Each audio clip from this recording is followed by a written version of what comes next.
बिस्मिल्लाहिर्रहमानिर्रहीम नहमदुहु व नुसल्ली अला रसूलिल करीम।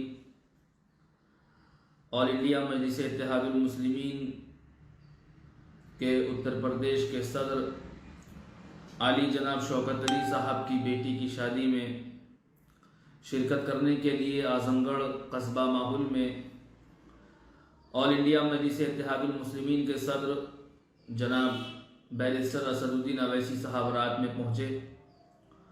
और सबसे पहले मैं जनाब शौकत अली साहब को भी मुबारकबाद पेश करना चाहूँगा और अपनी जानिब से जनाब डॉक्टर शादाब खान साहब जो कि जनाब शौकत अली साहब के दामाद हैं, मैं उनको भी मुबारकबाद पेश करना चाहता हूँ। तमाम अहले खाना को शादी की पुरखुलूस मुबारकबाद पेश करना चाहता हूँ।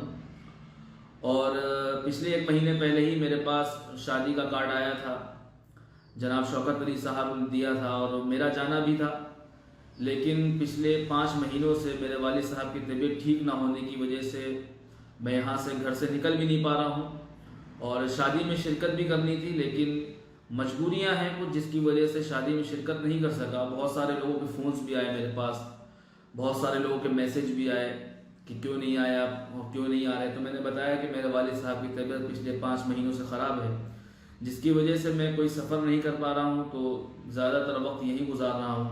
खैर, मैं अपने मेरे तमाम जितने भी आजमगढ़ कस्बा माहुल के जनाब शौकत अली साहब के रिश्तेदार आइज़ा कारिब हैं, सबको मुबारकबाद पेश करता हूँ और दुआ करता हूँ अल्लाह ताला दोनों में बरकत अता फरमाए, अल्लाह ताला दोनों को खुशियाँ दिखाए, अल्लाह ताला दोनों ख़ानदान में आपस में मेल मोहब्बत रखे और दोनों परिवार सदा खुश आबाद रहे, यही हमारी दुआ है।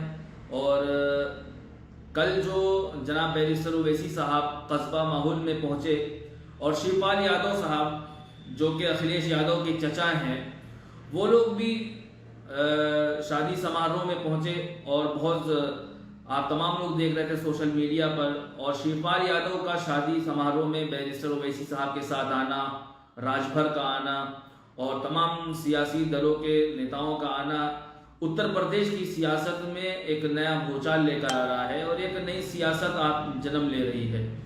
शिवपाल यादव उत्तर प्रदेश के अंदर अपनी अलग पहचान रखते हैं और अखिलेश यादव के चचा हैं।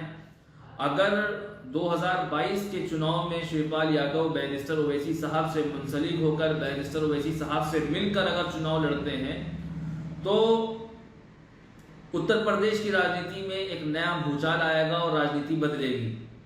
जो लोग मुसलमानों के वोटों को बेवाओं की और बेवा औरतों की माल की तरह इस्तेमाल किया, बिरयानी के तेजपात के पत्ते की तरह इस्तेमाल किया, अब वो 2022 के जो उत्तर प्रदेश के इंतखाबात होने हैं उसमें ओवैसी साहब के साथ जो और भी दल आ रहे हैं और एक महाज तैयार हो रहा है, गठबंधन तैयार हो रहा है, उससे बहुत अच्छे नतायज और बहुत अच्छे रिजल्ट निकल कर आएंगे। शिवपाल यादव साहब का शादी में आना उत्तर प्रदेश की राजनीति में भी एक नया रंग ला सकता है। दूसरी तरफ ऑल इंडिया मजलिस इत्तेहादुल मुस्लिमीन के राष्ट्रीय प्रवक्ता जनाब आसिम मकार साहब शादी में शिरकत करने के लिए पहुंचे।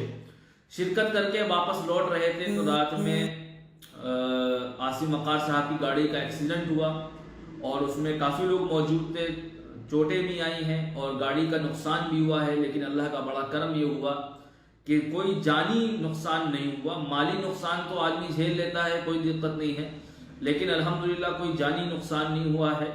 दोनों जो लोग सवार में थे उनको हल्की चोट आई है। आप लोग दुआ भी करें कि अल्लाह ताला उन तमाम लोगों को सेहत अता फरमाए, तंदुरुस्ती अता फरमाए। और बात यह है कि जिस तरीके से उत्तर प्रदेश के अंदर एक माहौल तैयार हो रहा है, एक सियासी माहौल तैयार हो रहा है, वो आप तमाम लोग के सामने है, आप तमाम लोग देख रहे हैं। और 2022 के अंदर जो विधानसभा का चुनाव उत्तर प्रदेश में होने वाला है और सियासी समीकरण बदल रहे हैं और रोज़ाना तब्दीलियां आ रही हैं। अभी हाल ही में बैरिस्टर ओवैसी साहब का जौनपुर आजमगढ़ का दौरा हुआ था, उससे भी उत्तर प्रदेश की राजनीति में सियासी समीकरण आप तमाम लोग देख रहे थे।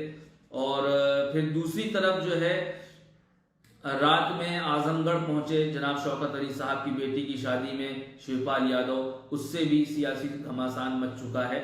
लेकिन बहुत ही इंशाल्लाह बहुत जल्द आप तमाम लोगों को खुशखबरी मिलने वाली है। इंशाल्लाह उत्तर प्रदेश के इंतखाबात के लिए एक नया समीकरण तैयार हो रहा है और उत्तर प्रदेश के मुसलमानों को समझने की भी ज़रूरत है, नौजवानों को समझने की भी ज़रूरत है कि कब तक हम इन तमाम सेकुलर जमातों का साथ देंगे, आखिर कब तक इनको वोट देंगे, आखिर कब तक इनकी जो है दरियाँ और कुर्सियाँ बिछाएंगे, आखिर कब तक जिंदाबाद और मुर्दाबाद के नारे लगाएंगे। सबको अपना अपना जो है इस लोकतंत्र भारत में और स्वतंत्र भारत में सबको अपनी बात रखने का अधिकार भी है। और उत्तर प्रदेश की जनता बदलाव भी चाहती है और उत्तर प्रदेश की जनता बैरिस्टर ओवैसी साहब की तरफ बड़ी उम्मीदों से देख रही है। और उत्तर प्रदेश के मुसलमानों को भी, नौजवानों को समझना चाहिए, दलितों को भी समझना चाहिए, पिछड़ों को भी समझना चाहिए कि वक्त के हालात जो कह रहे हैं वो कह रहे हैं कि मुत्तहिद होकर, मुनज़्ज़म होकर एक नया महाज तैयार किया जाए और उत्तर प्रदेश के अंदर जालिम और फाहिश ताकतों को रोकने के लिए बैरिस्टर ओवैसी साहब का साथ दें। और सबको चुनाव लड़ने का अधिकार है। इंशाल्लाह हम तमाम लोग को पूरी उम्मीद है इंशाल्लाह कामयाबी मिलेगी। और आप तमाम लोग वीडियो को शेयर करिए। हमारे